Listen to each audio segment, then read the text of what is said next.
Carrie's the story of a young high school girl who's bullied at school and sheltered and tortured by her mother. That all changes when Sue, one of the popular girls, starts feeling guilty about the way Carrie is being treated and convinces her boyfriend Tommy, who has the most beautiful hair that's ever graced the silver screen, to take Carrie to prom and show her a night she'll never forget. And that's exactly what happens. Carrie goes to prom, has her first kiss, dances the night away, and wins prom queen. Nothing happens afterwards. The movie ends right there with her taking a beautiful photo. This is Carrie.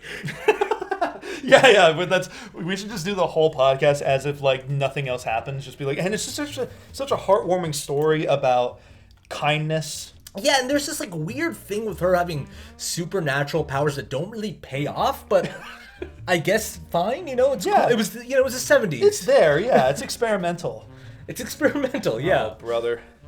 Oh, brother. Oh, brother, this guy stinks. Carrie, that's the main thing that I see all the time of just like, man, like in my headcanon of Carrie is it ends right when she takes that photo. Well, that's, the cool thing about tragedies, as weird as it sounds to say, that a good tragedy makes you want it to play out differently every time you watch it or experience it. Yeah. Like Romeo and Juliet, I feel that way too. Like if you really experience, I know everyone knows the ending to Romeo and Juliet, but if you watch it from the beginning and experience the story and build up, you watch it and go, oh, they're so close to having a happy ending. It's still very effective. Yeah. That form of storytelling. Romeo and Juliet especially is one of those where it's been adapted so often, and each adaptation, you're right, every time I'm like, oh no, come on, families, get it together. Yeah, exactly. By the way, guys, after this podcast is done, hop on over to our Patreon because we're going to be doing an after show. It's an extra 20 minutes where we just hang out, talk about what we've been watching, what we've been reading, what we've been listening to, or just like talk to each other as friends because we don't do that enough. No, we don't, This is a pure transactional thing that's happening here. I love Carrie. I'm sure you do too. Yeah, so backstory on this with me, because I know you have more of a history of it than I do, so I just want to set the table, is back in 2020, we were doing like on this channel movie reviews way more often, and we had a series called Classics I Haven't Seen, which is exactly what it sounded. This was before we did movie reactions. So like this would have just been a movie reaction instead of like a review show, but we did a show called Classics I Haven't Seen where one of us hadn't seen a very classic movie and we'd talk about it. And one week it was Carrie for me. And we never uploaded this video, funny enough, but that was my first time watching Carrie. And I knew nothing about it, so went in completely blind. That's part of the reasons I wish we did a reaction to it. But it affected me so much, and I hadn't read the book. And so this is like only the second time I've seen it, which is interesting, and I kind of like actively chose not to revisit it afterwards because it was kind of a tough watch for me the first time I saw it.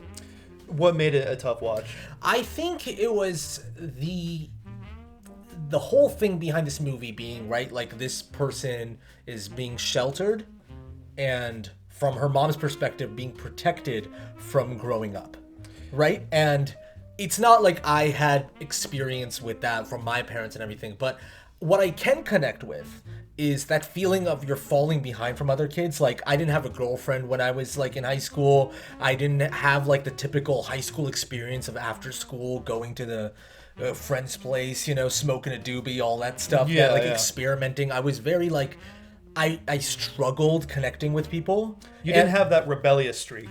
No, and aside from that, I couldn't find my place with the nerds or the jocks, if that made sense. And at home, it was always treated out like, oh, well, that's a good thing. You're studying, you know what I mean? You're focusing on your studies. And in my head, I always felt like, no, I guess so, but I'm not even doing that well in school either. Like, I was not making grades that were that great either. So I feel like I connected with it in the sense... The outcast nature of it. The outcast nature of it and feeling like you don't belong in any group, right? Like, even Breakfast Club has the whole, like, well, I'm always with the nerds and you jocks never focus on the nerds. And I'm like, I didn't even have my clique of nerds, you know what I mean? Or I truly felt like I didn't belong anywhere. And so it was a little too real in that sense. Now, I want to stress, I don't Like, I don't have parents as crazy as this. I didn't have it as bad as obviously Carrie did. But on that basic level that I feel like a lot of people can connect to, I had that. And so, rewatching it, funny enough, I had a more, weird to say, pleasant experience. Also because I knew I was dissecting it and taking notes for the podcast. And you knew what you were going to get, too. You've already experienced it, so you kind of brace yourself for it a little bit more. But that first watch was a bit raw. Sure.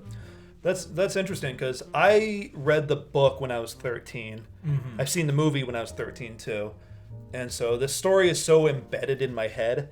Like, to me, Carrie is, like, among the ranks of, like, the story of Frankenstein or Dracula. You know, just, it's one of those, like, cautionary tales that kind of will transcend time a little bit. It just feels like it's lived with you for a while. Yeah, and I think history will look at Carrie that way, too. I think, like, I guarantee you people will still be thinking of Carrie, like, 50 years from now.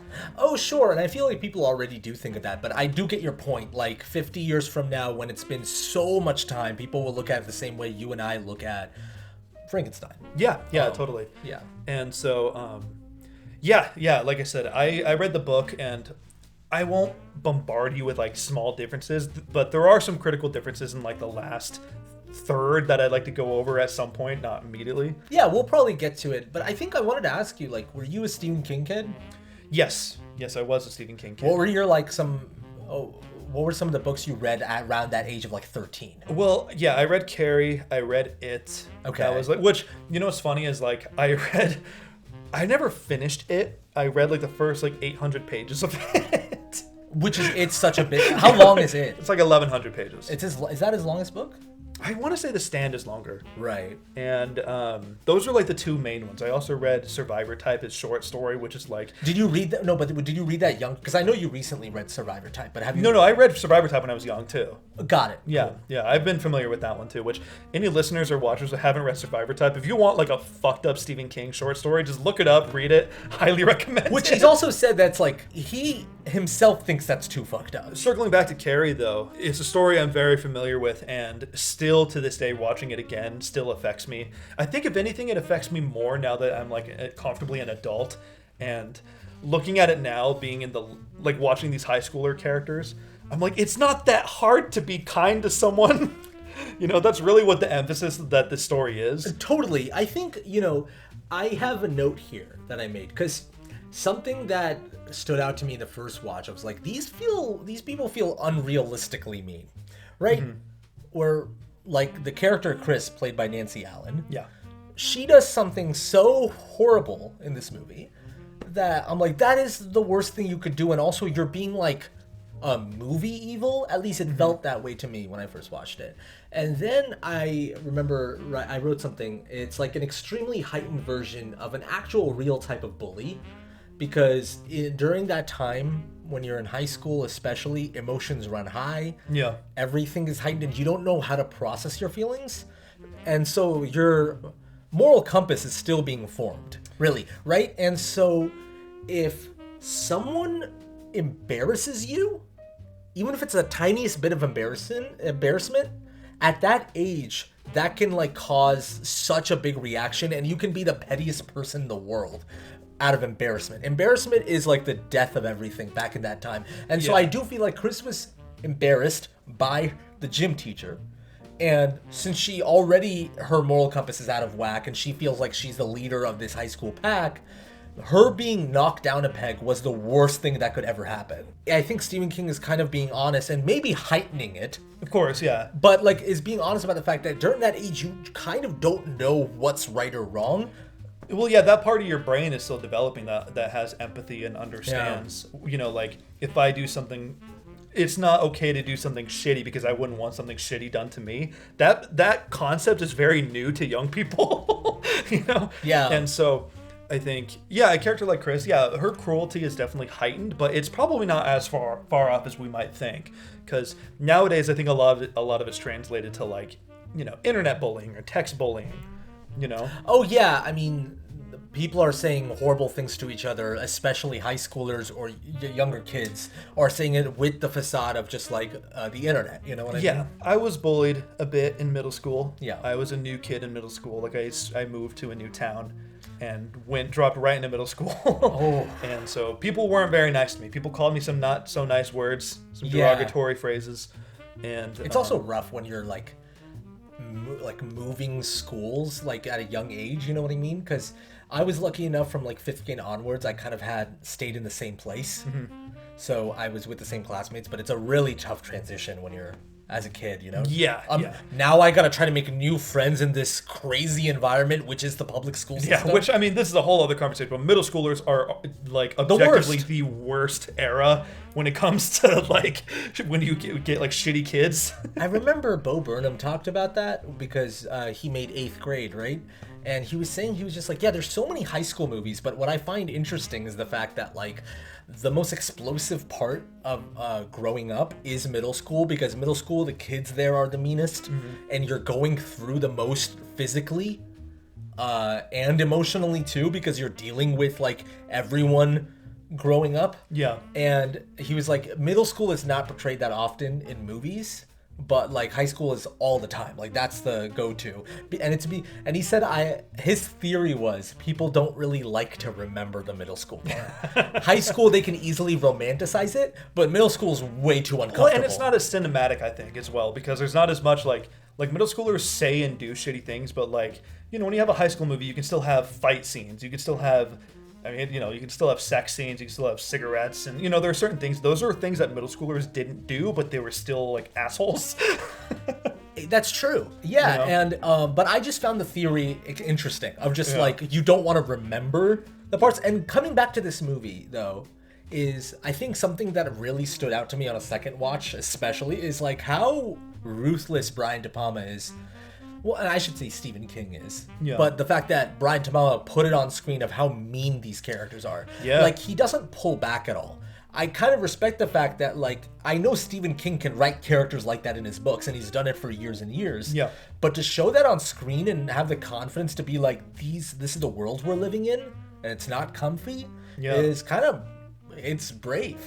Yeah, I mean, the character of Chris is, like, such a good starting Stephen King villain, because this is Stephen King's first published book, you know? Yeah. And so I think it's cool that, like, he kicked it off with, like, his first villain is Chris, who dumps pig's blood on a poor girl. Yeah, literally the worst thing you could do. Yeah. Maybe, like, one of the worst, you know? Like you said, it's a beginning villain. Stephen King has written villains that have done much worse after this.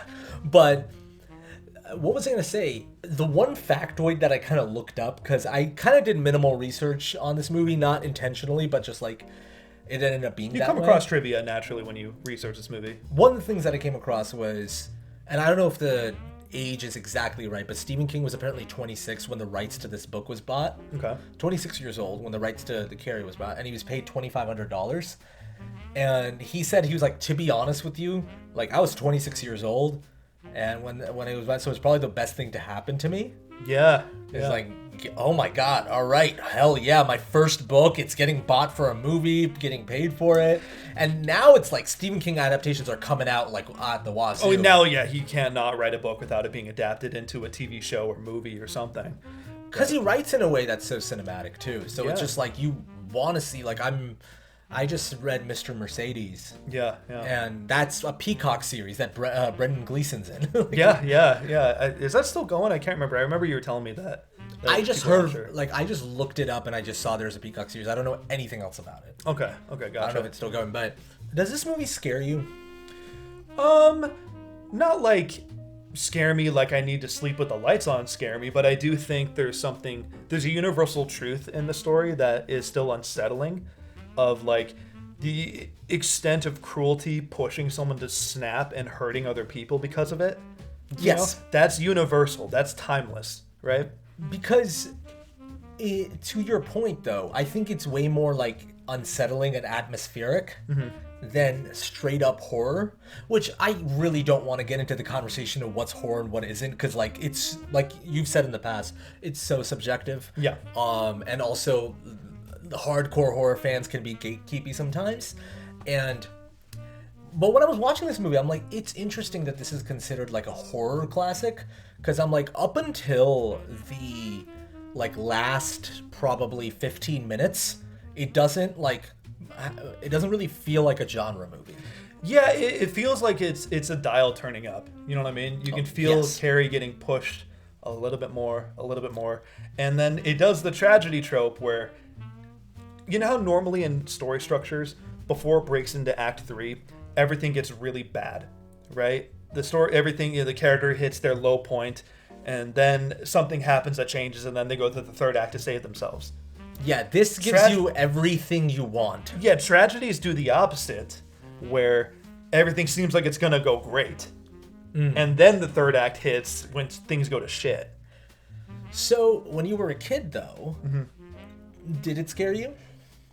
I don't think so, no. I wonder if the story will hit different with girls, too. That's interesting. You know what I mean? Because a lot of this story does revolve around womanhood and repression that comes with that, you know? Yeah. Like, all these characters kind of deal with sexuality differently.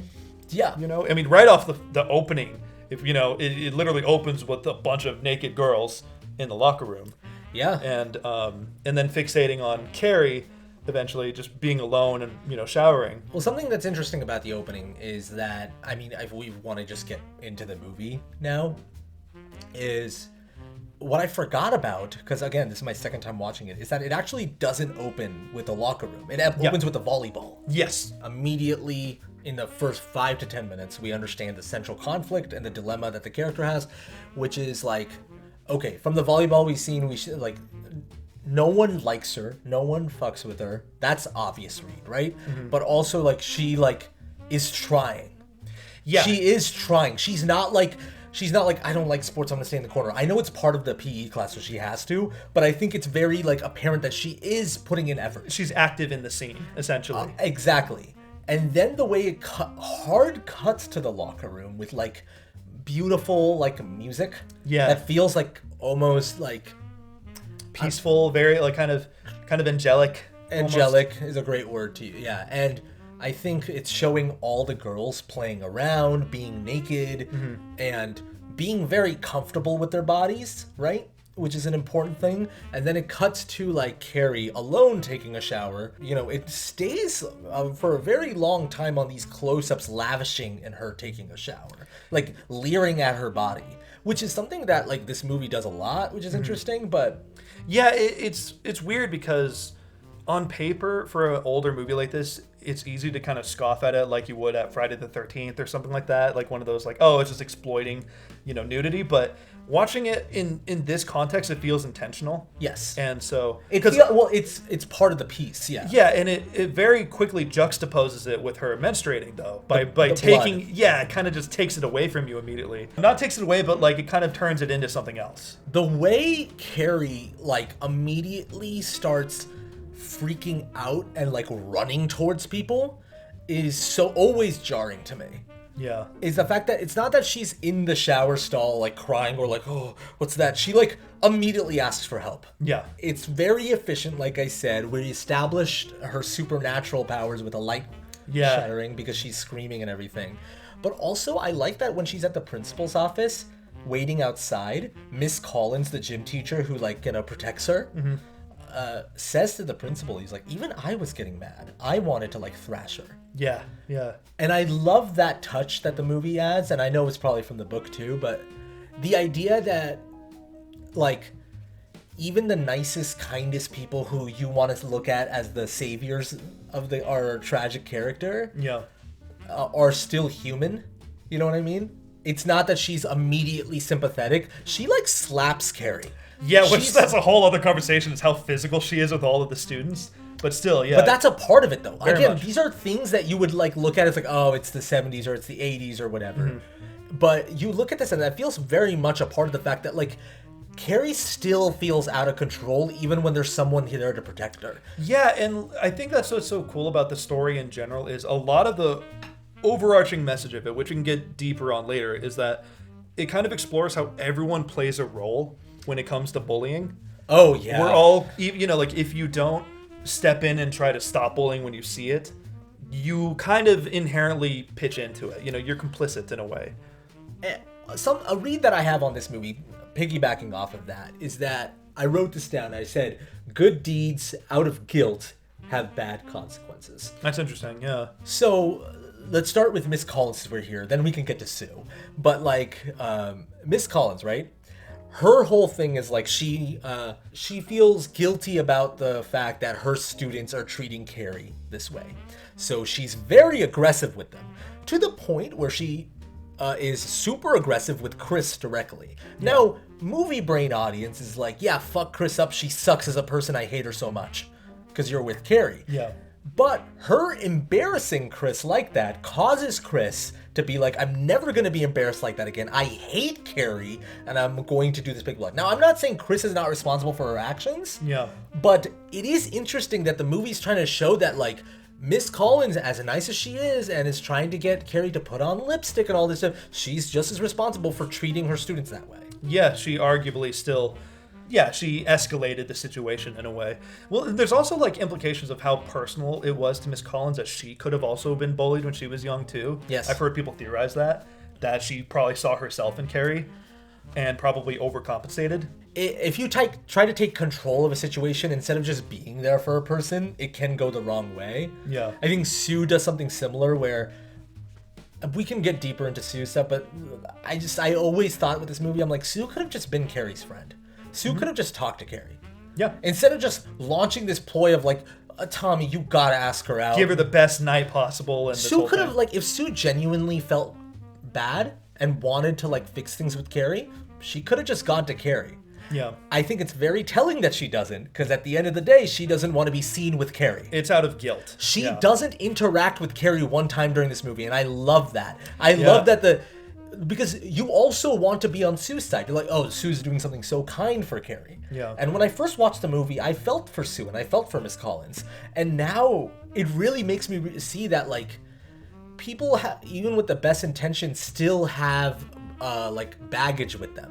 Yeah, of, like, social currency and all that stuff. Yeah, it's true to life, you know, and she was more willing to throw her boyfriend under the bus to do it. It's very Stephen King to be like, even the good characters have complexities to them. Well, going off of that, like when Stephen King was first writing the book, he drew from two different people in his childhood. Okay. One of them was apparently this girl who was so poor she wore the same clothes to school every day, and people made fun of her for it.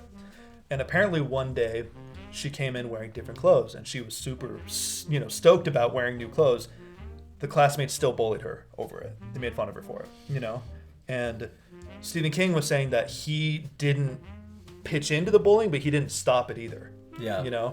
And so he said writing Carrie, he was like afraid to kind of confront that child, that kid he was. Yeah. Because that was something he wanted to explore, is like, what we do out of guilt, but also at the same time, like, do you want to be friends with Carrie? You know what I mean? Like, why would you want to be friends with her at the same time? 100%. Like, we've all had those kids in our school, and I know you said you were bullied too. Yeah. But, like, outside of that we've all had those kids in our classes where we're like, oh, this person seems very lonely. We've never gone up and talked to them. Yeah. And maybe some people have, but, like, I know there was a kid in my school, where I remember he was made fun of, not like bullied like Carrie was bullied, but people just kind of always looked at him as this weird kid. He was a weird kid. There's always the weird kid. Yeah. And I always think back to him because I'm like, I felt bad and I didn't pitch in on the, like, making fun of him, but I didn't go up to him and try to be his friend. I didn't go up to get to know him because part of it in my subconscious was just like, well, I don't really want to go up to the kid that's weird. I want to be friends with the cool kids. You don't want to be stuck with the weird one, yeah. And as cruel as it sounds, that's how it was when you were young. But it's like, and me, I don't, like, in this podcast, because I know this is a public forum, we have an audience, I don't even want to say that. Yeah. You know what I mean? Like, there's so much embarrassment, and even, it's so gross to admit that. Yeah. But it's very true. Like, it's very real. Like, even from Sue's perspective, she's trying to do something good without having an immediate, like, direct contact with Carrie. Yeah. I thought that was super interesting this time around, In the book, I don't know if, minor spoilers for the book. I don't know how many people are, wanting to read the book. Yeah, but, Carrie and Sue actually do have a conversation at the end. Interesting. Yeah, and we can talk more about it later, but I just wanted to kind of plant that, put it out there. Yeah. It's just really sad because it's easy to sympathize with Carrie and want people to stick their necks out for her, like watching right in the beginning, like down to the principal not giving a fuck about her too. calling her Cassie. He's like 4 times in a row he calls her Cassie. Because obviously what happens to her in the beginning with all the girls throwing the pads at her and everything is a very violent and aggressive way of bullying. Yeah. But I love how the movie's also making it clear. It's like tiny things like that can also affect a person. I'm just like, you don't even care enough for me to remember my name. Yeah. If someone who was, like you said, bullied in such a cruel way, you don't even bother, knowing the person's name. That principal's office scene stands out to me so much. There's That split diopter shot too. Well, I was going to mention that. Yeah. I thought that was going to be my way in to mention the This is why we do a podcast together. Because we're on the same wavelength. So, Brian De Palma is obviously known very well for his split diopter shots. I mean, that's like if you want to do a Brian De Palma directs blank and you were about to make that video, you'd add a split diopter shot in there. Sure. But whenever he uses it, it's not just for fun. Like, if you watch his movies, and the 2 movies that I, watch the most from is Carrie and also Blowout. I've seen Blowout a bunch of times. Sure. Which is another John Travolta-led movie. And if you watch his thrillers, Dress to Kill is another one, you notice that he uses split diopter for a certain emotion. With Carrie especially though, the split diopter is used in an interesting way, which is she's in the office, but it does the split diopter with the secretary, and you can also see the students in the background, and it's kind of giving you this feeling, at least it gave me this feeling of Carrie's alone, she's lonely, but she always feels like people are watching her. Yeah. And because she's people, alone in a crowd. Yes. And she's not wrong. People are watching her. That's the sad part, is she feels that way and that's happening. So that split diopter shot makes it all clear, right? Visually, that's what's happening. Yeah. It's a great tool, and I think it's sometimes misused, and people just think it's a cool little effect. But in this movie, it's used perfectly. Yeah, it's a cool way to convey that too, because one thing I will say about the book, I don't know, I might have told you this already, but for listeners who don't already know, the book isn't a traditional novel that tells just a story from point A to point B. Yes. It's meant to feel like a collection of documents to kind of make you assemble what happened. Oh, interesting. And so sometimes... Is it diary entries, or is it... It's a mix. It's a mix. So sometimes it'll be a newspaper article, but then you'll read, it'll be someone did a novelization of the events. That's when it feels like a normal version of the book. Okay, so that's really cool. I thought it was just a regular novel. No, it's kind of a collection. Most of it is kind of just a novelization, but then there'll be a whole ass chapter that's an FBI interview. You know what I mean? Of the events that happened after. Yeah, or then Sue. I'm assuming the FBI is investigating the gymnasium events or whatever. The gymnasium events and telekinetic powers too. Yes. Okay. And yeah, so that makes sense. But I want to say Sue also supposedly wrote a book of her experience. So there's a whole chapter that's all from Sue's perspective, literally first person, her perspective. Sue would be on so many podcasts. Yeah, exactly. She'd be doing so many. She'd be on Armchair Expert talking about her experience. Yeah, and then at the end of the book too, after all the shit goes down, there's a whole chapter summarizing now how that tragedy affected culture too. Of laws that changed and the way people are looking after things, and also now slang exists of pulling a Carrie. Stephen King's obviously pulling from stuff that actually happens in real life, which is when tragic events occur like this, they're immediately mythologized. There's documentaries made, there's TV shows, movies made. I mean, that happens to this day. Yeah. Unfortunately, we are still we have shootings that happen and everything, and immediately it's turned into this thing where sensationalized stand-up comedians are making jokes about it. So that turns into it becomes a part of a pop culture, right? And yeah, pulling a Carrie, that's fascinating. Yeah, and it's also adding to that though, you see other people's perspectives on who Carrie was too, because I think there was something of someone saying how pretty Carrie was, which is interesting. But saying yeah, she was really pretty. She just didn't seem like she knew it, kind of thing. But then there's another chapter that's from Carrie's perspective, who's looking at herself. She hated the way she looked. She hated her pimples. She was overweight and all this stuff. What does the mom say? Pimples are Jesus' way of chastising you. Yeah, it's just fucking just so wild horrible stuff. Wild. We'll talk about the mom. Yeah, we'll get to Margaret White. Piper Laurie plays this role with such a plum. Yeah. I know. You haven't seen the remake of it, right? The 2013 one or whatever? Yeah, and I also don't care to. It's the thing I'll say about the remake of it is it's not necessary. There's no reasons to justify its existence, because it doesn't change anything from the movie. Like, and also this movie's themes are not dated at all. Exactly, and this is the thing. It doesn't expand on the original in any interesting or meaningful way. Like, even the changes that the movie makes, the 70s movie makes from the book, the 2013 version does the same thing. It doesn't, you know, normally when they do another one, it's like, this one's more accurate to the book. It doesn't do it. The way Doctor Sleep was to the actual Doctor Sleep book, and it was also grabbing things from, like, the actual Shining book, too. The action is also way more over the top.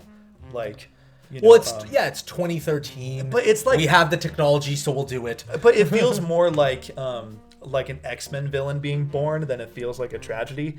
Like, that's such an interesting way to put it. Yeah, because like, and I have seen, to be fair, just out of curiosity, I did watch the prom scene. The prom scene in the remake. Yeah, like the music is like way more embellished. It's like dun, dun, dun, dun, dun, dun, you know, while she's like killing people. Yeah, and it's not nearly as effective. No, and there's way more blood too. This might be nitpicky, but like it doesn't feel like just a bucket of blood. It feels like a fat tub was poured on her. Yeah, there's something so disturbing about the image of like the blood being streaks instead of just like a puddle, where it doesn't feel like she's not covered in blood. It's like streaks of blood, so you can still see her eyes. Yeah. You can still see her mouth. You can still see a lot of her face, which makes it even more like the image that sticks with me. And I know like the image that everyone gifs and like talks about is the fire behind her, of course, as she's walking, which is you yourself, while you were watching Carrie for this podcast, texted me. You were like, what? This shot makes me want to cry. I was like, right when the prom caught on fire, I wanted to cry. It was such a beautiful shot. Yeah, and I get that. But the shot that sticks with me is the one where, like, she's kind of like this. And for the listeners, I'm doing the face she makes right when she gets hit with blood. Right when she's dumped and you see how horrified she is with her hands out. With her hands out kind of in claw form, like really horrified. Right before it goes into the kaleidoscope that from her perspective of everyone laughing. That sticks with me so much. And it's because of the way the blood looks on her face. Yeah. And it's not nearly as effective in the Chloe Grace Moretz version. Yeah. I don't like the whole, like, she's a slasher villain and she's gonna look at you while she kills you. Yeah. Carrie's doing this out of pure emotion. Yeah. That's what I love about it. It's not out of, like, it's everyone. This is all dialed up. Yeah. So it's like it's a revenge thing and you can look at it, but the way I always saw it was like, this is when your emotions boil up to a certain point where I don't care if it's the gym teacher, I don't care if it's my mom. Everyone goes. It also highlights what makes this movie really special. Totally. And timeless. Because it's not trying to be this genre movie or a slasher movie. It's very character focused. What I found very touching about the music throughout the whole movie, before we get to the heightened prom stuff, is that it's very tender and it's very beautiful and it's, like you said, angelic. It almost feels like the music is caring for Carrie and it wants to protect her. Yeah. At least that's how I read it. I know people might have a different read on it, but like the way I always read it was just like when the music would always trying to tell you like, please someone take care of her. Someone give her a hug. Yeah, and it kind of emulates her purity too, because she's so innocent in a way. Yes. You know, it has this kind of like, yeah, like you said, it feels like a little blanket, you know? Exactly. I found it so touching, you know?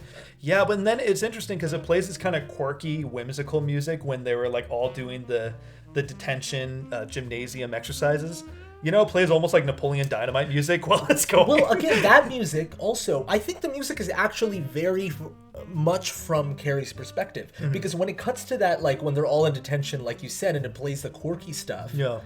I feel like that's also from Carrie's perspective. Sure. That's like, oh, look at the bullies are getting their punishment. Yeah. You know? So it's very intentional. And obviously when she's in the mom's house, it becomes a bit more sinister. It just stood out to me so much. Sure. The droning type of music that happens during the prom scene it's a standout, right? Yeah. But it happens after build up is kind of what you're getting at. I like the fact that this movie doesn't feel like it needs to be a horror movie. Yeah. I think maybe we should start talking about the mom now. Okay. So Margaret White, right? Mm-hmm. It's Margaret. I love the way we're introduced to her because like she's knocking on doors, spreading the good word of Jesus, right? And she knocks on the door of Sue's mom. And I kind of love the fact that like, oh yeah, Carrie's mom also everyone hates. and doesn't want to be around, but Carrie's mom is totally okay with that. She's like on her personal vendetta. Oh, she thinks she's better than everyone else, essentially, because she believes that she's gonna go to heaven and she's listening to her deity. So they both are outcasts, but it seems like Carrie's mom is an outcast with a purpose. Yeah, exactly. And I like that tiny interaction they have when she was saying, like, these kids are living in godless times, and Sue's mom's like, I'll drink to that. Never mind. She puts the drink down. That actress is really good for the limited screen time she gets. Yeah, they're both great. And it's interesting that you see her by herself and not with Carrie yet. Yeah, that's true, because from what I remember from my first watch, I thought her first scene was with Carrie. Yeah. Her introduction is like, this is... And what's genius about it, the reason why is that you as an audience you're like, oh, that's where she gets, like, that's why she's the way she is. You put the pieces together, which is like, that's another kind of recurring theme of this movie, is like how kind of we're all products of our environment. Yeah. You know, and the way that, like, you know, even down to, you know, Chris is in an environment that also laughs along with her when she's mean to people. She feels powerful because of it. The whole interaction of like, why didn't you tell me, mama? Yeah. That's just like, I think I remember that line was a bit too much for me. I don't know, it just hit me in a certain place. Yeah. I was like, oh man, like you just want to give her a hug, and at the same time, it's like you can tell like she wished she knew. Yeah, and her mom's punishing her for it too. And like, it's not her fault, obviously, but I think what I like about it is that Carrie's mom, there's more complexities to it, but Carrie's mom is like very accepted of who she is. She doesn't care that people don't like her. She is who she is. Carrie wants to be better than her mom. She wants to grow out and she wants to do things. Like she says later to her mom, she's like, she wants to try and be a whole person. Yeah, but her mom keeps clipping her wings, essentially. So I love that line of like, why didn't you tell me? Like, she's still trying to be like tender and sincere with her mom. I'm just like, why didn't you tell me? Like, I wish I knew. Like, why was I sheltered from this? This is not that bad. Well, and like, it was inevitable too. And it, you know, because obviously like she had her first period very late for someone, you know, for her age. And the fact that she had no fucking clue is like crazy. I think it's also like a thing that I was thinking about while I was watching this is it's revealed that Margaret White's husband, Carrie's dad, ran away with another woman. Yeah.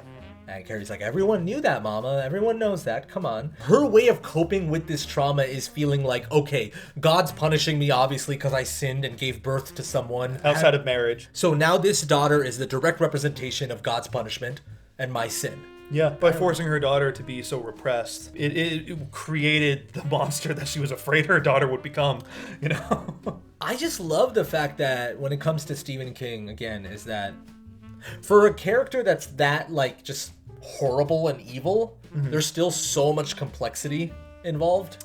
Yeah, that's Stephen King for you. You know, he creates such fucking interesting three-dimensional characters. I mean, even like I remember the part that was a little too much for me, going off of that, like was when Carrie was first telling her mom that she wanted to go to prom.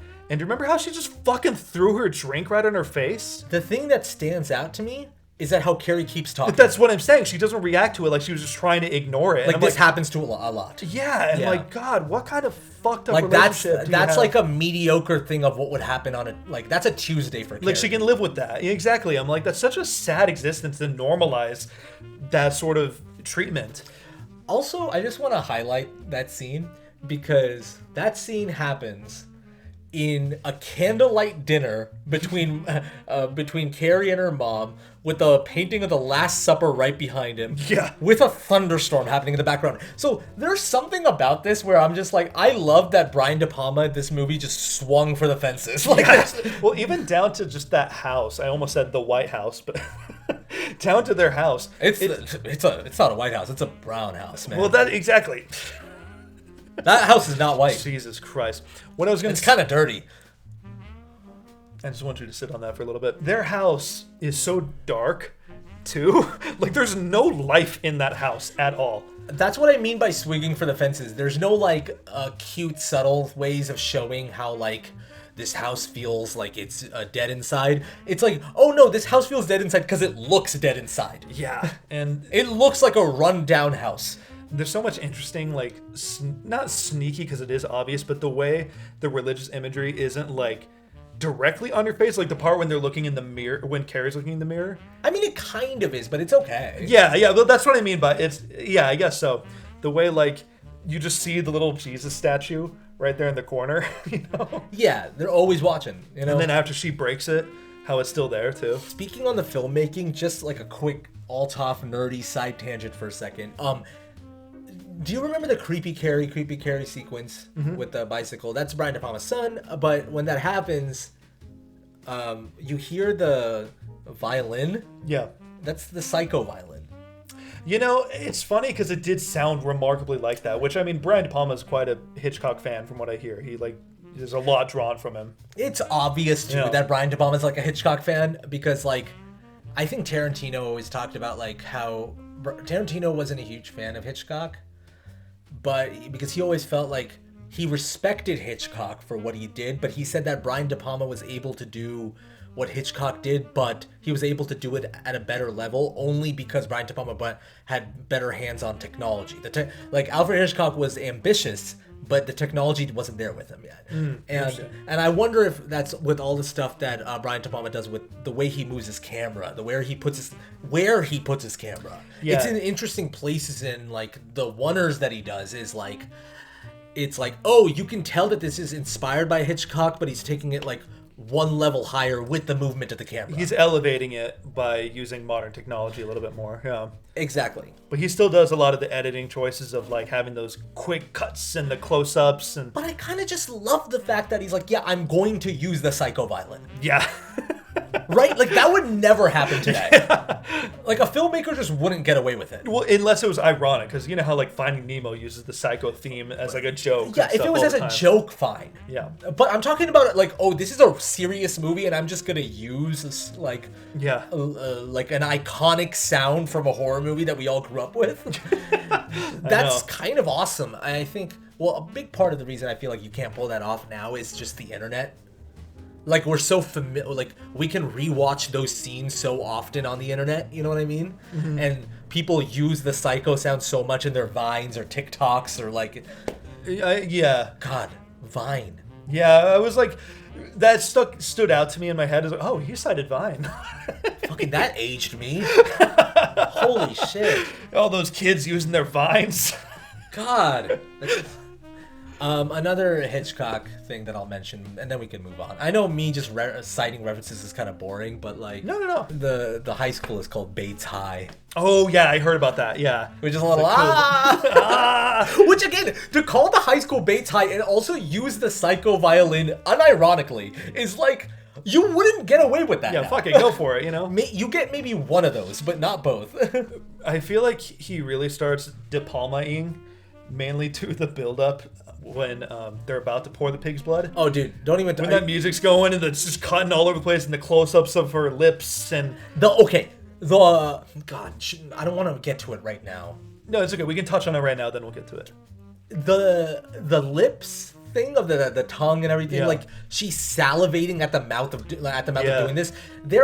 Brian De Palma's known for his horniness in his movies and showing that in very different ways. Sure. And I mean, it's just kind of obvious. I don't need to elaborate on that, but like, it's just interesting that I don't think this movie's horny in a sense, but it uses like that level of like when you're in high school, your hormones are running high, they're exploding, your body's exploding, and what you get turned on by is interesting. And the fact that she's literally getting turned on by doing this, and how she gives him Billy Nolan, John Travolta's character, a blowjob while she tells him. Well, Chris in general too, like she uses her sexuality. Exactly, she's like the antithesis of Carrie, who has all of her sexuality repressed. But Chris uses it as like a power thing, where even down to like right when we cut to John Travolta and her in the car, how John Travolta's just staring at her chest. Yeah. Right off the bat. Yeah. You know, and the book kind of has those little touches too, where it's like she shows up to school not wearing a bra,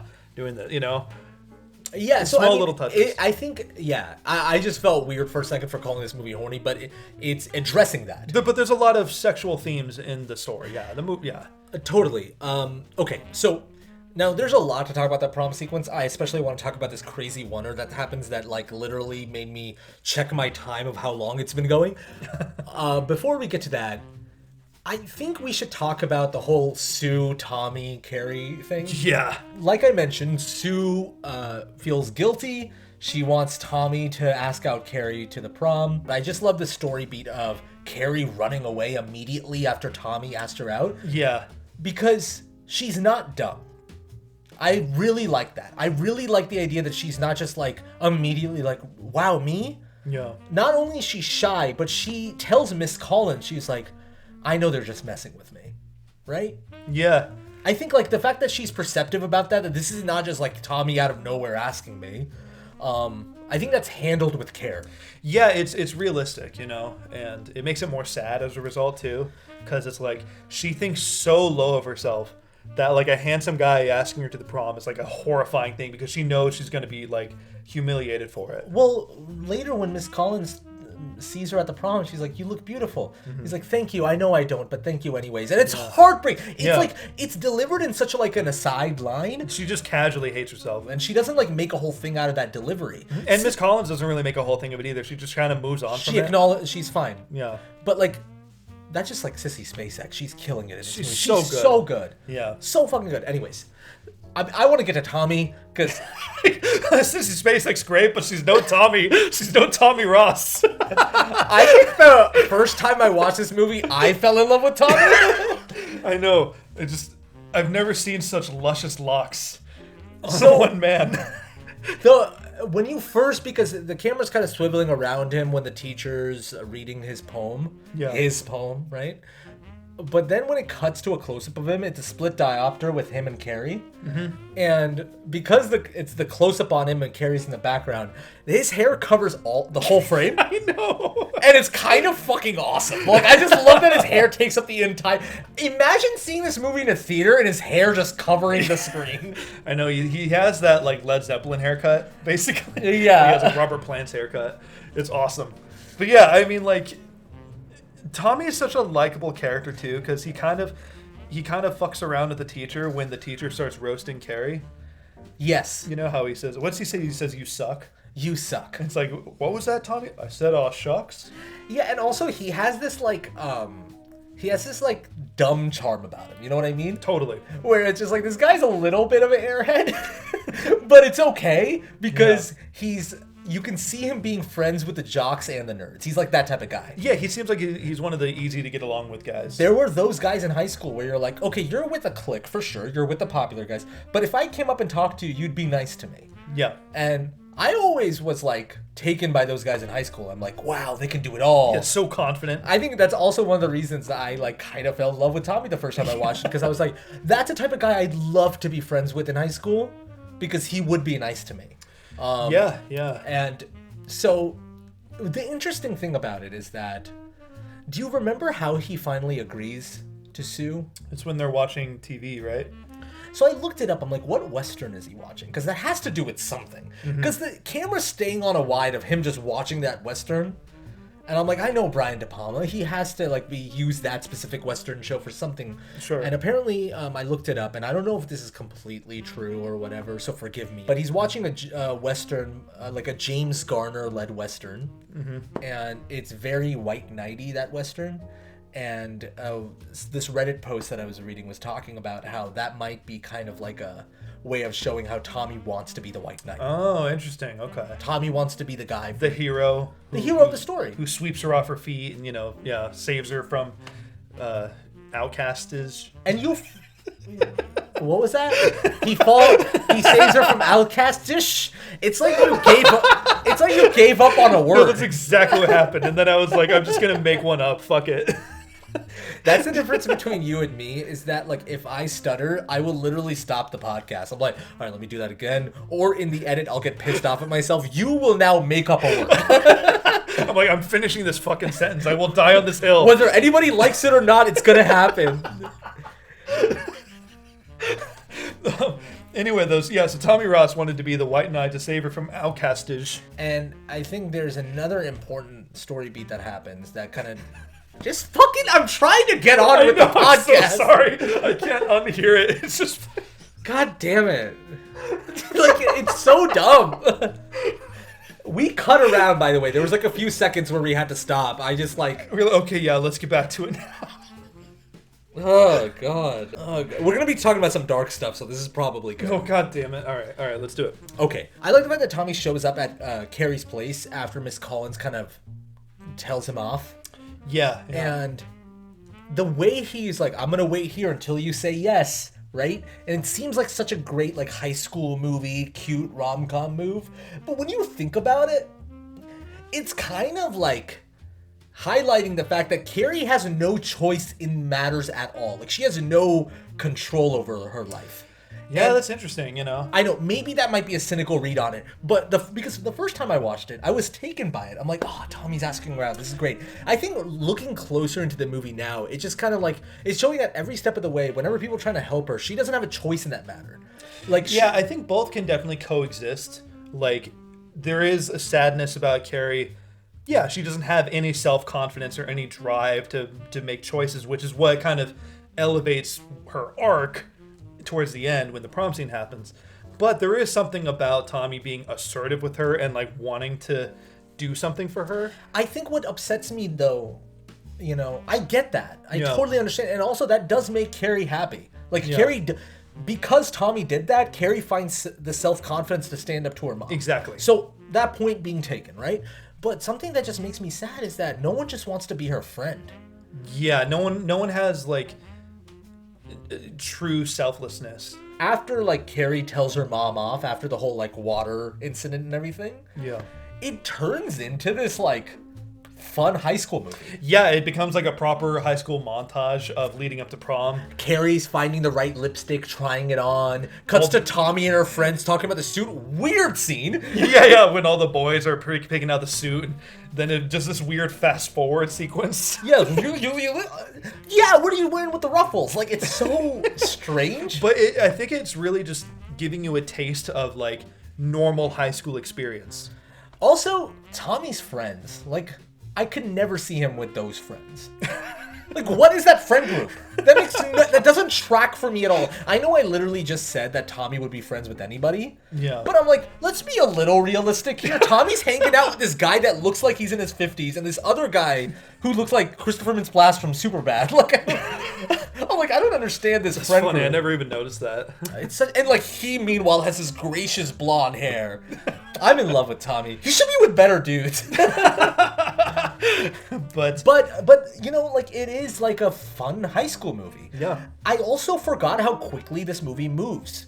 I'm like, oh, we're already at the prom. Yeah, no, it's a perfect hour and a half, this movie. Or was it hour 40 or something like that? It's an hour 40, but I'm just like, wow, we get to the plot of it so quickly. Yeah. This whole conflict with Sue feeling guilty, forcing Tommy to ask her out to the prom happens so quickly. You know, before we get to the prom, and I know we keep saying this podcast, it might get annoying at this point, but we just want to cover all bases before we talk about the big scene. There's a lot of build-up that pays off at the prom. It's basically the last, like, 30 minutes of the movie, right? Pretty much, yeah. Yeah. Can we talk about, like, John Travolta? Yeah. So, plays Billy Nolan, Chris's, could you say boyfriend? Yeah, that's her boyfriend. Or is it just a fling, you think? They seem like boyfriend and girlfriend, just really shitty relationship, but boyfriend and girlfriend nonetheless. Yeah, he gets so offended when she calls him a dumb shit. Yeah. Like, don't fucking call me that, alright? Well, yeah, he smacks her in the face over it. Yeah, and he is a dumb shit. Like, it's just really... Oh, yeah, and he's, like, drinking and driving, and it's like, it shows such a different side of the high school experience. Yeah, the whole thing with the cars passing by, and Billy, you coming over? He's like, I can't, man. Pass me a beer. John Travolta plays a true, like, sleazeball. Like, a really gross person. Yeah. And he works with De Palma again in Blowout. Which in Blowout, he's, like, your typical protagonist. And he is, like, in general, like, a good person. Was he, like, really famous by that point, John Travolta? By the time Blowout came out? I don't think it was Grease famous. Okay. Or maybe it was. I don't know. Okay. Just curious if, like, that changed things, you know, the context around him. Let's look. Okay, so Grease comes out in 78 and Blowout comes out in 81. Just looked it up. Yeah, so after Grease, he becomes like one of the biggest stars. Got it. Okay, so they were okay with making him like a clean-cut leading man. But I think it's super interesting that he plays such a gross person in this one, because Tarantino being a huge fan of Brian De Palma. Tarantino's like one of the biggest supporters of Brian De Palma ever. That's probably not true. I'm probably hyperbolizing, but he talks about him a lot, right? And part of me was like, okay, did he look at Travolta from this and was like, why doesn't this Travolta show up more often? Yeah, that's very true. And then he gives him, or he takes that Travolta. That's what I'm saying, though. He uses him in Pulp Fiction, but I wonder when he wrote Vincent and he thought of John Travolta, I wonder if he thought about this performance, because I don't think Travolta really plays a character like this. Maybe until like later on in his like 2000s, like his flop era, where he ends up just playing super villains later, but not someone that's so like not someone who's like evil in a realistic way. Yeah, and he's not in it a whole lot, but he's in it enough to make an impression. He's just I keep using this word. He's just fucking gross. Yeah, he's a nasty dude. But I love it. I think it's a very underrated performance by him. Yeah. Because, like, when he does Grease, it's like, okay, now this guy's a movie star. He's your handsome, like, heartthrob guy. And, this one he has, like, his long hair, too. I'm like, dude, get out of here. Drinking and driving. Yeah, I totally know what you mean. Obviously, he also kills a pig. Yeah. Okay, so that sequence, I don't know what that shot means. You know the shot where they're walking to the pig farm or whatever, and it starts as a close-up and it goes wider and wider, and you see the clouds on the wall and everything. Yeah. You see the art. It's a great shot. It's like a real Brian De Palma shot of a big swing oneer. Yeah. But I don't know what it's supposed to say. Yeah, I mean, it's weird because I don't have an exact answer off the top of my head. I'll have to think about it, but it still effectively builds tension.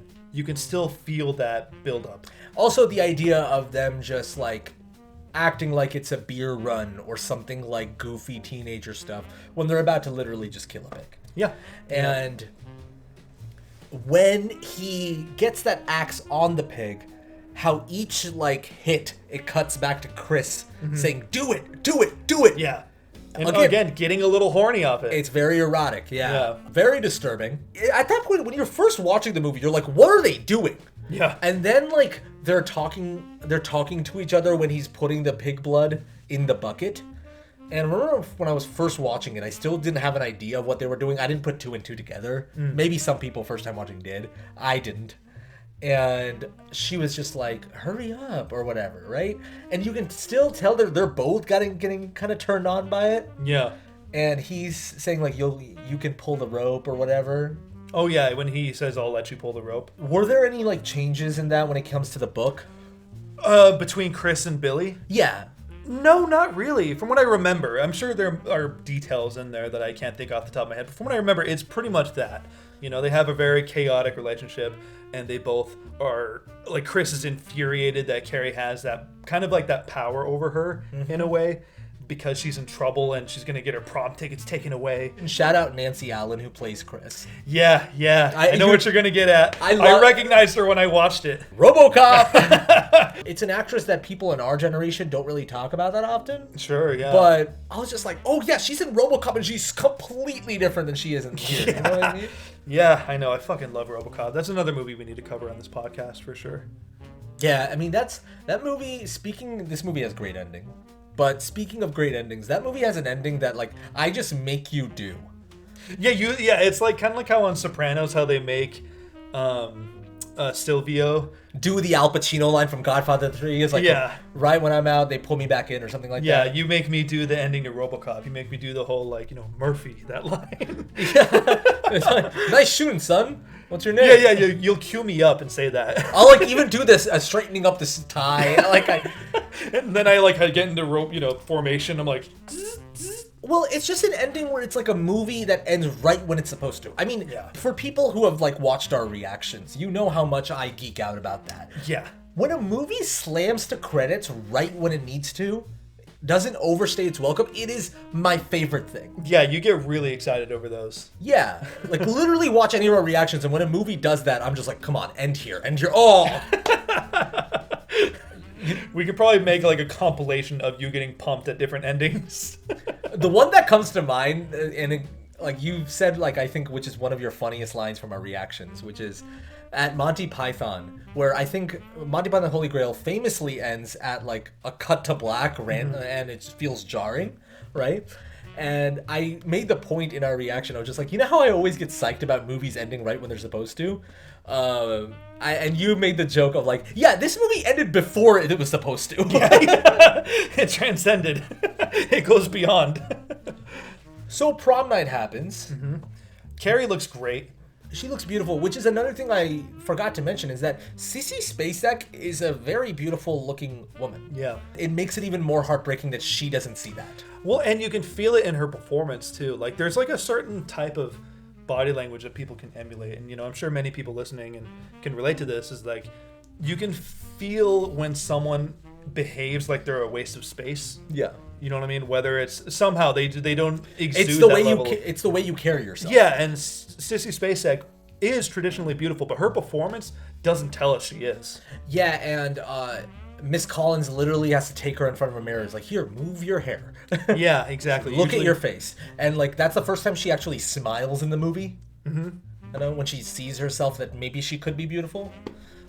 She still doesn't obviously believe it, but this is where like it becomes what I mentioned in our original review that never got uploaded, where she gets her Cinderella story, where she gets to have this one beautiful night, right? Where everything happens for her that she's never experienced before. Not only does Tommy bring her in and she gets to go to prom, she's really nervous, but what happens to her? Tommy's friends welcome her, and Tommy's friend's girlfriend takes her and is like, you look really beautiful. Where'd you get that dress? Like, you can tell that's the first time she's ever had a girlfriend. Yeah, and she says she made it. So, oh, really? You made that? She's like impressed by her. And even the way that she's like, I'm so nervous, but she says it like smiling. You can tell like again, this is the first time she's had like a girlfriend. Yeah. The line that fucking makes me fall in love with Tommy. I know which line it is, man. So Miss Collins comes by to Tommy and Carrie's table, right? Miss Collins tells the story of her high school experience. Yeah, which is a really sweet scene.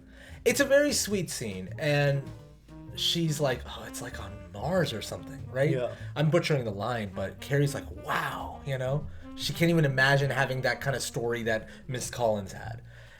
And it's a very nice scene, but then Tommy comes by, he's like, what are you doing with my day? Yeah, I know.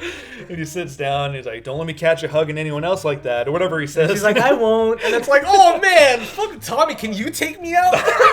Take me to prom. Dude, how many fucking dudes do we like get man crushes on throughout our content? A lot, yeah. You got Wesley Snipes. I remember my favorite moment was like, and it's our It's a Wonderful Life reaction during George Bailey's, who Jimmy Stewart plays, during George Bailey's childhood sequences. Oh yeah. When she's asking for a milkshake or asking for attention and he just brushes her off, and I just react. I'm like, damn, what a Chad, man. Yeah, he's got game. I know. Yeah, I mean, I think like Kurt Russell was a big one for us too with The Thing. Yeah, he looked good in The Thing. I mean, I think Robert Pattinson was there too. Yeah, we were watching Twilight. I remember by the time it got to New Moon, or do you remember in New Moon Robert Pattinson's entrance? Oh yeah. He gets like a borderline Bollywood entrance in that movie. The music swells and he's walking in with his like kind of like button up flowing in the back. I'm like, wow. Yeah. Tommy fits in this lineup like a glove. This is also the moment where you're like, oh, Tommy kind of likes Carrie. Yeah, you can feel like real chemistry between them, you know, down to once they start dancing, there's that fucking awesome rotating shot around them. As she's getting swept up by the night, the camera's getting swept up by going around. It starts going a little bit faster too. Just Tommy inviting her to an after party too. Yeah. That stuff too, of just like, oh, we're going to go here, so maybe you can come by for a little bit. Well, even before that, she assumes, because he says, like, we're thinking of going here, and she's like, oh, that's okay. Yeah, that's okay. If you want to go out with your friends, I don't mind. He's like, well, just give me a second, all right? Like, and you're like, oh, man, yeah, Tommy's going to invite you, Carrie, because that's what he's like. I know. Exactly. I know. Tommy's the one character that I'm still, like, you know how I've been saying, like, oh, yeah, Sue's not, like, the savior that I thought in my head she was or whatever. Mm-hmm. Or Miss Collins Like, she has some complexities. Tommy's still a person where I watch, I'm like, fucking Tommy's great, though, right? Yeah, he kind of, even down to his death, he died a cool guy, you know? Yeah, because even in, you know how Carrie's perspective, she's seeing everyone laughing. Yeah. It cuts to Tommy being like, what the fuck? Yeah, he doesn't laugh. Yeah. So, yeah, I know there's still complexities with Tommy's character, is that he didn't choose to go out with Carrie, Sue kind of made him to. So I'm not saying Tommy's off the hook here, but you fall in love with Tommy just as much as Carrie does. And I think that's important. All jokes aside, you do end up liking Tommy. Well, even down to the way he doesn't pressure, like how he tries to kiss her and then she rejects him, but he's like, that's all right, that's okay. You know, he really wants to comfort her, like, don't be embarrassed, I'm not gonna, you know, get mad. So you realize the full extent of the plan at hand because they're putting out the ballots, right? Tommy and Carrie see that their names are on the ballot. Carrie's like, oh my God, or whatever. And they finally accept, like, okay, let's keep it on. So now you see this whole plan happening, right?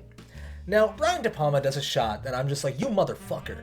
Like, he goes from Tommy and Carrie accepting the ballot, handing it over, and you see then the ballots being, like, manipulated. Yeah, switched around. And then we go up to the stage. The camera moves up to the bucket. Yeah. And then the camera moves past the bucket closer to Tommy and Carrie again. This is all like almost like a 3-minute wide shot that has so many moving parts in a big gymnasium. Yeah, and it tells such a clear story without saying a word. And you kind of forget that it's a oneer until it gets up to the bucket. We're like, oh yeah, this is all showing us that the bucket's about to drop. It's reminding you what's going to happen, what's looming. We could end the podcast here. Yeah, I know. I don't want to talk about what happens afterwards. It's just sad. But Carrie wins prom queen. And literally is like the Red Sea parts for her. You know what I mean? Yeah. She walks across, she's smiling, she feels like she's finally... There's a win for her, you know what I mean? Yeah, well, and it's played so heroically. Yeah. You know, like it's so happy, it's so in her head while she's experiencing it. And going back to your point, though, it's like a true tragedy, which is like everything that could happen happens that's good for the character, and you're like, okay, we're about to win, you know? Yeah. One quick thing before the actual bucket drops is... during the prom scene, it has this one cutaway to the mom just cutting a carrot. Oh yeah, I know. And it's even after the carrot's cut, she's just hitting the cutting board, right? It's just a brilliant edit. Yeah, like that's something you can't do in a book, but you can do in a movie, which is like just through editing and just visual storytelling, you can build tension. No words spoken on how she's feeling, but you see it right there that she's losing her shit, knowing her little girl is like out and fornicating and well, whatever happens, you just know that when Carrie comes home, it's not going to be good. Exactly.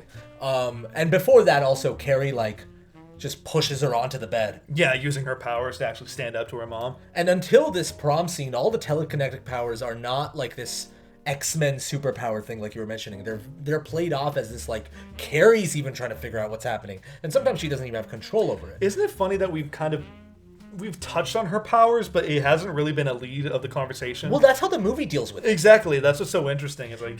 There is a supernatural element, but it's so character-based that it's not like Carrie's learning about it, so we're learning about it. And it's clearly a metaphor for her puberty. Yeah, of course. Or her gaining control and power for herself. The biggest gesture the movie does before the prom scene is Carrie like closing all the windows. Yeah. You know? And that's when she like gains true control and stands up to her mom. So it's very much from the character's perspective. She learns more about the power, so we do too. Well, I mean, yeah, like I don't know what else to say besides Carrie gets a photo taken. She looks beautiful. Sue tries to stop something from happening. Yeah, but Miss Collins is like holding her back. He's like, don't be, let her have this moment. Yeah. Bucket drops. Blood comes on. Tommy also gets hit with the bucket, gets knocked out. Now, question. Mm-hmm. This might be obvious to people, so I apologize. When Carrie sees everyone laugh, that's not real, right? That's from Carrie's perspective that now she can only see people laugh. In the movie, I guess it's subjective. In the book, they do laugh. I think it's like a nervous, forced laugh. Because you can even see Miss Collins like guiltily laughing, like she can't help it. When the shot is not in the kaleidoscope point of view, when it cuts to Tommy just like, what the fuck? Like, you can see, okay, when it's cutting just to Tommy without her perspective, you can see Tommy's reacting. And before that, even everyone's horrified. Yeah. So it's just like, I always looked at that as, like, right when she hears her mom's voice of being like, everyone's gonna laugh at you. Yeah, they're all gonna laugh at you. That was my Margaret White voice. Yeah, that was pretty good. Thank you. They're all gonna laugh at you. I always thought that was just like, Carrie is so humiliated. That's all she sees now. Yeah, I can definitely see that too. The movie plays it to be open a little bit. Yeah. I do think so. And so you can kind of read it any way you want. Whatever happens still happens. Yeah, I mean, the movie straight up goes split screen and Carrie just F's up everyone. I know. I really processed it this go around how badass that split screen segment is of her looking at everything, and you see the lighting change too, how it matches up. How, when you first watched the movie, do you remember how that scene made you feel? I mean, it's pretty obvious, but tense. I guess what I'm trying to get at is that when you watch that scene, do you feel, in a fucked up way, do you feel like, hell yeah, Carrie, get your revenge? Oh yeah, of course, yeah. I'm sure a lot of people who watched it feel that because you get to see her. There's like a weird kind of there's an engaging arc about that. I'm sorry I'm drinking this enormous water bottle right now. I know that's so distracting while you're like explaining the arc of Carrie, and I'm just like, yeah. Glug, glug, glug, glug. Sorry. You get to see her really be empowered, and that's what makes it interesting. It kind of reminds me of like the arc of like Midsummer in a weird way. Yes. Where it's like, it's beautiful, but really fucked up at the same time. Spoilers for Midsummer. I mean, you haven't spoiled anything, so I think it's fine. That's true. Yeah, that's true. We'll keep that in mind. But yeah. There's something very beautiful and fucked up about it at the same time, with her taking that control for herself and just snapping, Yes. At the same time, though, whenever I watch it, because I've only seen this movie twice, but I've rewatched that scene on YouTube many times, I can't breathe.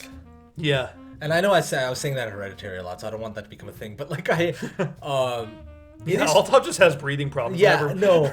Like, I need to get that checked out. After she attacks all those people, then like the fire lighting up right behind her, and the way it's shot where the fire like lights up right at the same time, right as Carrie's about to turn around. Yeah. I don't even know how to describe it because it's the way the fire just rapidly spreads across the curtain. Exactly. The electrical fire. That's what I'm trying to say. It was hard to even describe, but like you can picture it, and while this is horrifying what's happening, while you're so tense and weirdly you feel kind of good for Carrie for getting a revenge. Yeah. There's also this thing you're looking at the scene, it's like, God, it looks beautiful. Like, oh yeah, I know. And her just slowly walking.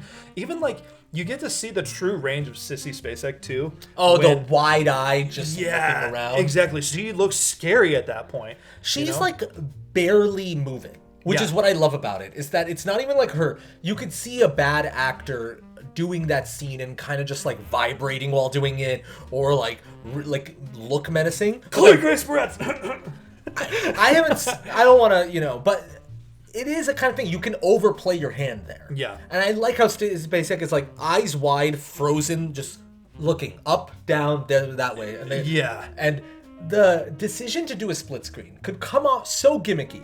But in this movie, you do need to see her face while the stuff is happening. Yeah, exactly. You feel it. You feel her doing that. You need to see that happen, because this movie's not doing a whole like, look, she has superpowers. Look how cool the superpower looks. It's so focused on her character that you need to see the split screen. Yeah. I was trying to figure that out. I was like, why does it work? But that's why. Yeah. It's character. It's character driven. Yeah, down to like when they start running out and the door start forcing closed. I remember the book described it too, where they said like she looked. I don't know the exact wording at all, but it did describe it similar to what you see on film. Is that you can't see her face anymore because of the red, but her eyes just pop out. Right when she opens her eyes, you only see her eyes behind that. And the ruthlessness in killing off everyone. Mm-hmm. The teacher goes. That's something that I appreciate, the guts of Stephen King's story, and also the movie following up with that. Well, only because you mentioned Stephen King's story. She actually lives in the book, funny enough. Okay, I just wanted to credit Stephen King. Yeah, but I get what you're saying. But to be clear. I guess the point I'm making is that, like, the fact that the movie wasn't afraid to be ruthless. Way. Totally. And it was a distinctly interesting choice, though. While we're here, we can touch on it. That to kill off Miss Collins in the movie because I think it's cleaner. It's like you said, it has a more cynical take on that sort of thing. In the book, she lives, but she retires, or like, you know, she steps down as a teacher and has to live with that guilt and like wishes she could have done something to stop it. This movie definitely has the perspective of everyone plays a hand. Exactly. In a small way, Miss Collins was responsible for this as well. Well, and later you can argue directly once, you know, that her pushing Sue away could have also like played a role in that. If she looked and listened to Sue and saw it, maybe she could have stopped it. But it's so complex, right? Because at the same time, you're like, Miss Collins was comforting Carrie. Yeah. She tried to make her see how like beautiful Carrie is, you know? But I think it's making it a point of like characters, even with the best intentions, sometimes play a hand in these horrible situations. Yeah, and whether they like it or not, especially in delicate situations like someone dealing with them growing up. Yeah, and not only that, but also sometimes you get the brunt of it, even if you had good intentions. Now, she leaves the gymnasium. Just burning. Bloody as hell. Chris and Billy start like moving behind her, right? And are about to like just run into her straight up. Yeah. Now this is just like, you know how you said that shot of the fire like blowing up and behind her is like your favorite shot? Yeah. My favorite sequence of editing comes from this scene. It's just like she turns around and the camera like cuts closer and closer and closer to her eyes, the car flips. Yeah. And when I describe it, it doesn't sound as cool, but when you see it, and we'll show B-roll, it is so awesome. Because part of it, you could read it as, oh, like maybe they didn't have the technology to fully show the car flip or like show it in a clean, wide way. But like, it's so much more effective because, like I said, it's about the character, it's not about the effect. Well, and yeah, by having like the frame rotate in circles, that's a very Hitchcocky choice. You know what I mean? That's very old school. That feels like old school filmmaking. Yeah, he did not have to do that in the 70s. You know what I'm saying? Like, they could have easily just had covered it in a wide of the car exploding. Exactly. And I think it's those sequence of cuts to the eyes that always get me. Yeah. Like, it's horrifying. It's also beautiful, like you said. Yeah. And you get that sense of, like, catharsis, right? You're totally. like, yeah, fucking get them. I do love how they get... you know how much I like villains getting, like, an ugly death? Yeah. Or, like, getting a specific kind of death. And I like that Chris and Billy don't just die in a fire. Yeah. Like, they die alone in a road in quiet. Like, I like that they get their own separate death. Yeah, I know. It's very well built up. It's well earned. That's like, you're like, oh, this is horrible. Oh no, except them. I don't mind them dying. And it's like, as an audience or a reader, you kind of just want to see it happen too. Totally. In your head, you're watching this. And even now when I was watching this, I'm like, oh yeah, movie over, right? Oh no. We got a whole sequence with the mom. Yeah, she's got to go home. Possibly the scariest scene in the movie. Yeah, well, you get this like kind of peaceful meditative sequence when she gets home and she's alone. Well, that's the biggest shock of it. You come home thinking that Carrie's changed forever, she's not going to be the same, but she kind of reverts back to her old ways. Yeah. Like, there was a weird part of me that thinks, oh, Carrie's possessed now. Like, she is not, she's just this evil force. No, she comes home, she cleans off the blood, she's crying. She's still, like, affected by what happened. It's not like she's cold now. I just think any other movie or any other story would make her just like this evil being.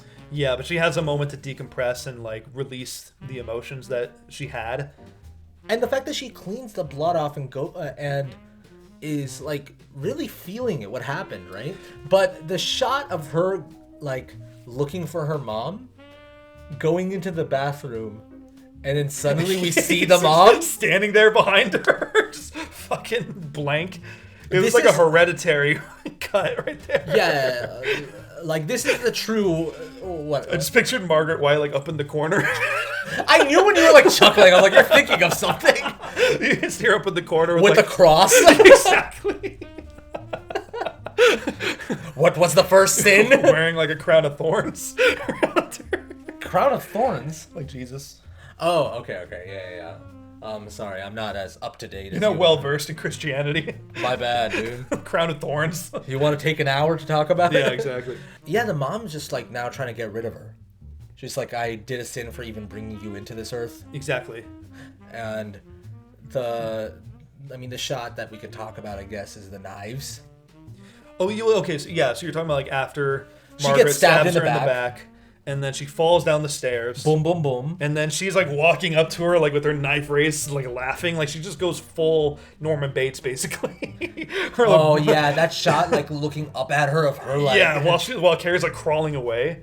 But yeah, so then she uses her powers to fling the kitchenware, straight into her, and like uses the knives to pin her hands to the wall, and then like fucking 7 more knives follow. And the thing that's tragic about all of this, right, is that the mom, from Carrie's perspective, was right. Mm-hmm. In what sense? People did, from Carrie's perspective, people did laugh at her. She was humiliated. Yeah. And from Carrie's perspective, she was punished for what she did. She got blood dropped on her. So, like, again, I'm not saying the mom was right, but from Carrie's perspective, she thinks that... she proved her mom's, predictions right. I know what you're getting at. Yeah. So, before even the mom, like, gets knifed, she even tells the mom, it's like, you were right, they laughed at me, it was so horrible, right? Well, and even just real quick, small side tangent thing, that there's something interesting about the story opening with blood and her arc ending with blood in a weird way. Like the idea of like her first menstruation being like kind of a metaphor for, her womanhood or whatever you want to call it, her development.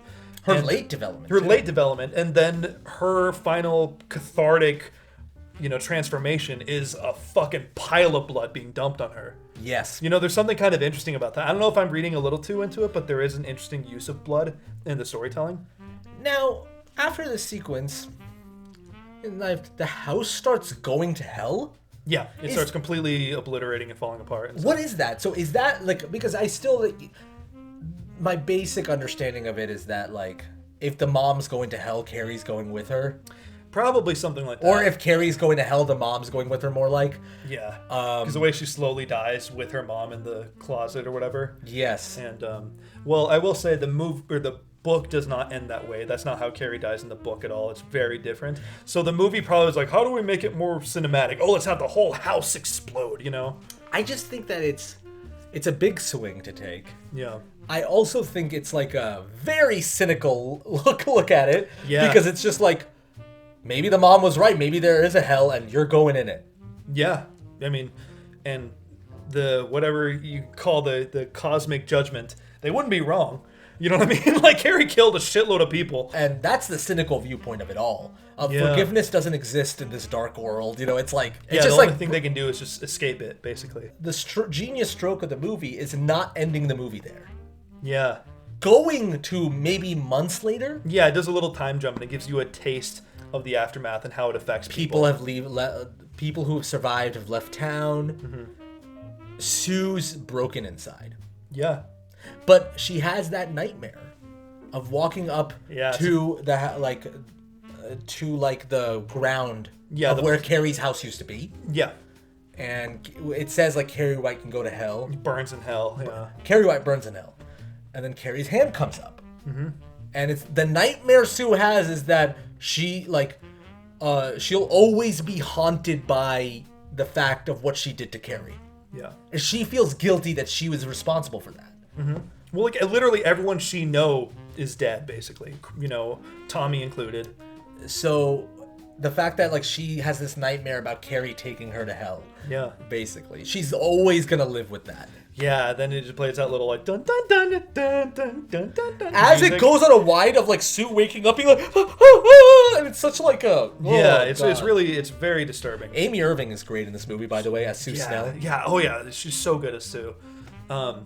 Can I tell you how it ends in the book real quick? Because it's very different. Of course, we're only doing a podcast. Yeah, of course. We got to talk, But in the book, she gets stabbed by her mom, from what I remember, the same way. But Carrie uses... The way she kills her mom, she uses her telekinetic powers to stop her heart. She basically uses her powers to squeeze her heart until it stops. That's pretty fucking cool. Yeah, and she, like, talks to her mom as she's, like, slowly dying, and... I want to say there was something kind of cool where she describes what's happening, and she like talks to her mom as she's doing it. Exactly, Is it like what does she say? I want to say she's like listing like what's happening to her heart, how it's slowing down, and then like she ends up leaning in and saying like full stop after she dies. See, okay, here's another thing. I like the fact that the movie didn't do that. Yeah, I like that that's a change because honestly, the movie is not making Carrie be these badass. Yeah. And I think that Chloe Grace Moretz's touch that the movie does with how she killed Billy and Chris, where she looks at it and then walks away, or the book, the way it's just like full stop, that makes her feel like a badass. And I'm just like, this needs to feel just pure raw emotion, and that's why Carrie's doing this. Like, Carrie does that to her mom because she's protecting herself. Yeah. Right? It's not like you're gonna get this, mom. Yeah. It's more... When she kills her mom, she's horrified as what she's done. Exactly. It's almost like she didn't even know she was doing it. It's like immediate regret. Totally. She cries, takes the knives off, and brings her mom to the closet with her. And I kind of like that. Yeah, I agree. But it still has that element. Like, there's something still kind of life-affirming about it, where it kind of inspires you to be kind. You know what I mean? As, like, fucked up as this movie is, you still... It's weird to call this movie life-affirming. Yeah, that's why I'm saying it delicately, but, like, there is something about it where you watch it and you feel like, wow, I should check up on people that I don't talk to a lot. You know what I mean? They might need a friend. Hell yeah, man. Carrie. Good movie. Yeah, I'm glad we got to do this one for Halloween. It feels like such a classic. So thank you guys for watching. Thank you guys for listening. We really appreciate you. Now we're going to go to our after show, which is over on Patreon, so consider checking that out. And last but not least, stay spooky, dudes.